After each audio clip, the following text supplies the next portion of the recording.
ಚೆನ್ನೈನಲ್ಲಿ ಹಂಗಾಮಿ ಸಿಎಂ ಪನ್ನೀರ್ ಸೆಲ್ವಂ ಸುದ್ದಿಗೋಷ್ಠಿಯನ್ನ ನಡೆಸ್ತಾ ಇದ್ದಾರೆ. ಸುದ್ದಿಗೋಷ್ಠಿಯಲ್ಲಿ ನನ್ನನ್ನ ಬಲವಂತವಾಗಿ ಸಿಎಂ ಸ್ಥಾನದಿಂದ ಇಳಿಸಲಾಗಿದೆ. ಜಯಲಲಿತಾ ಸಾವಿನ ಬಗ್ಗೆ ನಾನು ತನಿಖೆ ನಡೆಸುವಂತ ತಿಳಿಸಿದ್ದೇನೆ. ಶಶಿಕಲಾ ವಿರುದ್ಧ ಬಹಿರಂಗವಾಗಿ ವಾಗ್ದಾಳಿಯನ್ನ ನಡೆಸಿದ್ದಾರೆ ಪನ್ನೀರ್ ಸೆಲ್ವಂ. ನನ್ನ ವಿರುದ್ಧ ವದಂತಿಗಳು ಹರಿದಾಡ್ತಾ ಇದೆ. ಯಾವಾಗಲೂ ನಾನು ಪಕ್ಷದ ಏಳಿಗೆಗಾಗಿ ಶ್ರಮಿಸಿದ್ದೇನೆ. ಎಐಎಡಿಎಂಕೆ ವಿರುದ್ಧ ನಾನೆಂದಿಗೂ ಮಾತನಾಡಿಲ್ಲ ಅಂತ ಪನ್ನೀರ್ ಸೆಲ್ವಂ ಸುದ್ದಿಗೋಷ್ಠಿಯಲ್ಲಿ ಹೇಳಿದ್ದಾರೆ. ಚೆನ್ನೈನಲ್ಲಿ ಹಂಗಾಮಿ ಸಿಎಂ ಪನ್ನೀರ್ ಸೆಲ್ವಂ ಸುದ್ದಿಗೋಷ್ಠಿಯನ್ನ ನಡೆಸಿದ್ದಾರೆ. ಸುದ್ದಿಗೋಷ್ಠಿಯಲ್ಲಿ ನನ್ನನ್ನ ಬಲವಂತವಾಗಿ ಸಿಎಂ ಸ್ಥಾನದಿಂದ ಇಳಿಸಲಾಗಿದೆ. ಜಯಲಲಿತಾ ಸಾವಿನ ಬಗ್ಗೆ ನಾನು ತನಿಖೆಯನ್ನ ನಡೆಸ್ತೀನಿ. ಶಶಿಕಲಾ ವಿರುದ್ಧ ಬಹಿರಂಗವಾಗಿ ಈ ವೇಳೆ ಪನ್ನೀರ್ ಸೆಲ್ವಂ ವಾಗ್ದಾಳಿಯನ್ನ ನಡೆಸಿದ್ದಾರೆ. ಜೊತೆಗೆ ನನ್ನ ವಿರುದ್ಧ ವದಂತಿಗಳು ಹರಿದಾಡ್ತಾ ಇದೆ. ಯಾವಾಗಲೂ ನಾನು ಪಕ್ಷದ ಏಳಿಗೆಗಾಗಿ ಶ್ರಮಿಸಿದ್ದೇನೆ. ಎಐಎಡಿಎಂಕೆ ವಿರುದ್ಧ ನಾನೆಂದಿಗೂ ಮಾತನಾಡಿಲ್ಲ ಅಂತ ಪನ್ನೀರ್ ಸೆಲ್ವಂ ಹೇಳಿದ್ದಾರೆ. ಈ ಬಗ್ಗೆ ಹೆಚ್ಚಿನ ಮಾಹಿತಿಯನ್ನ ಕೊಡ್ತಾರೆ ದೂರವಾಣಿ ಸಂಪರ್ಕದಲ್ಲಿರುವ ನಮ್ಮ ಪ್ರತಿನಿಧಿ ಜ್ಯೋತಿ. ಚೆನ್ನೈನಲ್ಲಿ ಹಂಗಾಮಿ ಸಿಎಂ ಪನ್ನೀರ್ ಸೆಲ್ವಂ ಏನು ಸುದ್ದಿಗೋಷ್ಠಿಯನ್ನ ನಡೆಸುತ್ತಿದ್ದಾರೆ. ಈ ಒಂದು ಸುದ್ದಿಗೋಷ್ಠಿಯಲ್ಲಿ ಪನ್ನೀರ್ ಸೆಲ್ವಂ ಯಾವೆಲ್ಲ ವಿಚಾರಗಳ ಬಗ್ಗೆ ಪ್ರಸ್ತಾಪ ಮಾಡಿದ್ದಾರೆ? ನಮಗೆ ಈಗಾಗಲೇ ತಮಿಳುನಾಡಿನ ರಾಜಕೀಯದಲ್ಲಿ ಹೈ ಡ್ರಾಮಾ ಮುಂದುವರೆದಿದೆ. ನಿನ್ನೆ ಅಷ್ಟೇ ಪನ್ನೀರ್ ಸೆಲ್ವಂ ಜಯಲಲಿತಾ ಅವರ ಸಮಾಧಿಯ ಬಳಿ ಕೂತು ನಂತರ ಅವರಿಗೆ ರಿಯಲೈಸ್ ಆಗಿ ನಾನು ರಾಜೀನಾಮೆಯನ್ನು ವಾಪಸ್ ಪಡಿತೀನಿ ಅಂತ ಒಂದ್ ಕಡೆ ಹೇಳಿದ್ರು. ಹಾಗೆ ಇವತ್ತು ಸುದ್ದಿಗೋಷ್ಠಿ ನಡೆಸಿದಂತಹ ಪನ್ನೀರ್ ಸೆಲ್ವಂ ಬಹಿರಂಗವಾಗಿಯೇ ಶಶಿಕಲಾ ವಿರುದ್ಧ ವಾಗ್ದಾಳಿಯನ್ನ ನಡೆಸಿದ್ದಾರೆ. ಒತ್ತಡದಿಂದ ನಾನು ರಾಜೀನಾಮೆಯನ್ನು ಕೊಟ್ಟಿದ್ದೀನಿ. ಜನಸೇವೆ ಮಾಡೋದಕ್ಕೆ ನಾನು ಮುಂದಾಗ್ತೀನಿ.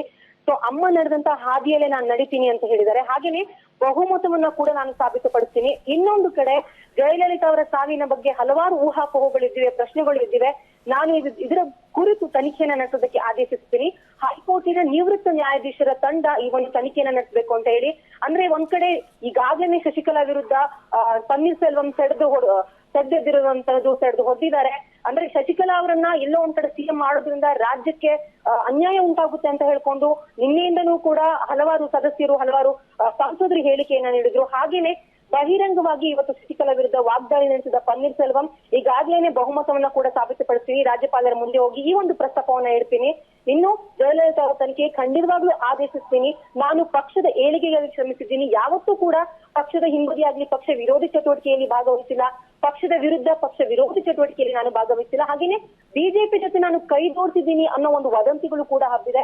ನಾನು ಖಂಡಿತವಾಗ್ಲೂ ಬಿಜೆಪಿ ಜೊತೆ ಕೈ ಜೋಡಿಸಿಲ್ಲ. ನನ್ನ ಪಕ್ಷದ ಸಲುವಾಗಿ, ನನ್ನ ಪಕ್ಷದ ಏಳಿಗೆಗಾಗಿ ಯಾವಾಗಲೂ ದುಡಿತೀನಿ ಅನ್ನೋ ಮಾತನ್ನ ಸುದ್ದಿಗೋಷ್ಠಿಯಲ್ಲಿ ಹೇಳಿದ್ರು. ನವ್ಯ, ಇನ್ನು ಇವತ್ತು ಪನ್ನೀರ್ ಸೆಲ್ವಂ ಯಾವ ರೀತಿ ಮುನ್ನಡೀತಾರೆ ಅಂತ ಅಂದ್ರೆ ಈಗ 2-3 ದಿನದ ಒಂದು ರಾಜಕೀಯ ಬೆಳವಣಿಗೆಯನ್ನ ನೋಡ್ತಾ ಹೋದ್ರೆ ಖಂಡಿತವಾಗ್ಲೂ ಅಂದ್ರೆ ಇಲ್ಲಿವರೆಗೂ ಕೂಡ ತಮಿಳುನಾಡಿನ ರಾಜಕೀಯದಲ್ಲಿ ಏನೇ ಒಂದು ಬದಲಾವಣೆ ಆದ್ರೆ ಜಯಲಲಿತಾ ಅವರು ಜೈಲಿಗೆ ಹೋದಾಗ್ಲೂ ಕೂಡ ಇನ್ನೊಂದು ಆಪ್ಷನ್ ಅಂತ ಹೇಳಿದ್ರೆ ತಮಿಳುನಾಡಿನ ಹಂಗಾಮಿ ಮುಖ್ಯಮಂತ್ರಿಯಾಗಿ ಪನ್ನೀರ್ ಸೆಲ್ವಂ ಅಧಿಕಾರವನ್ನ ನಡೆಸ್ತಾ ಇದ್ರು.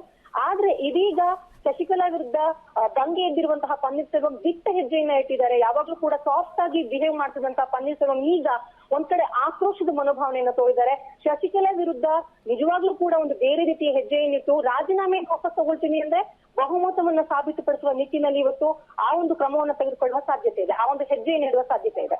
ಧನ್ಯವಾದ ಜ್ಯೋತಿ ನಿಮ್ಮೆಲ್ಲ ಮಾಹಿತಿಗಾಗಿ.